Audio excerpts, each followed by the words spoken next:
Well, we didn't get a lot from the debate last night. Most of what we know about potential tax proposals really relates to what they've said outside of the debate. As you just said, there wasn't a lot of detail there, but I could tell you where I think each of them are lining up. Now, let's start with this because it's an important point, Brad, is that unless whoever wins the presidency is going to have both houses of Congress, it is very unlikely that there are going to be tax changes because you're going to have gridlock, especially over a topic like taxes, which becomes very sensitive. Now, what will happen, again, as you just talked about, is the Trump tax cuts will sunset at the end of 2025.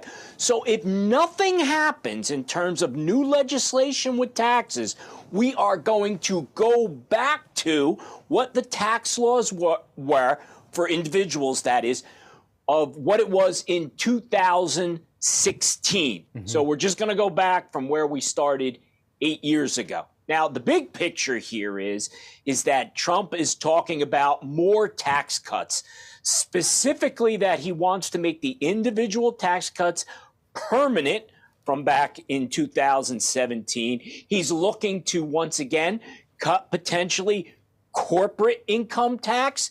He said that he does not want to tax tips from those who work in service industries.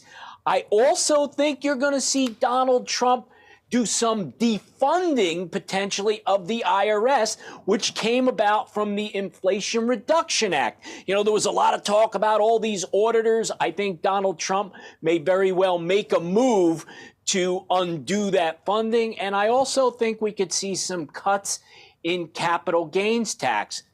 Biden, on the other hand, probably is going to propose the exact opposite. He's talked about more taxes on the wealthy, so you would see individual tax rates going up. You're going to definitely see a proposal to change the corporate income tax because he said many times corporations don't pay their fair share. We could see some changes on capital gains tax rate. We could see a wealth tax on billionaires. So there's a lot in play. But again, nothing happens unless you have both houses of Congress. Yeah, that's a key reminder here, and it certainly does come down to some of the other down ballot voting, as you were mentioning as well, for those offices, particularly, Dan, as we think about some of the tax credits that have been allowed. I mean, there's been everything from EV tax credits to child tax credits for households that are trying to wrap their minds around what may change, what may get taken off the table and have a significant impact to their own personal economy, if you will. What is the signal and what are some of the larger items that could roll off that reframe that household financial balance, if you will? Well, what I think happens there as far as any tax credits that you brought up is that with EVs, I do not see Donald Trump putting any tax credits out there related to EVs. And, you know, as he alluded to, he does want clean water and clean air, but he is not talking about really having any type of major climate initiatives where Joe Biden is really the exact opposite. So I think we could see a lot more going on related to credits for the environment. Now, as far as what would happen with families, they both may align very well related to having child care tax credits because there's a lot of voters that matters for. But keep in mind, no matter who wins this election, right? They're going to be a one-termer, or it's just going to be the next 4 years.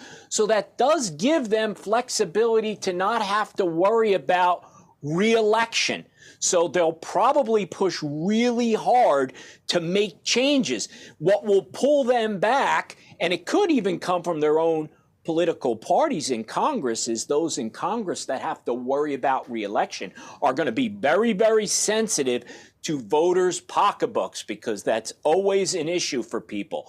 It's not how much you make, it's how much you keep that's most important for anyone who's paying taxes in the United States.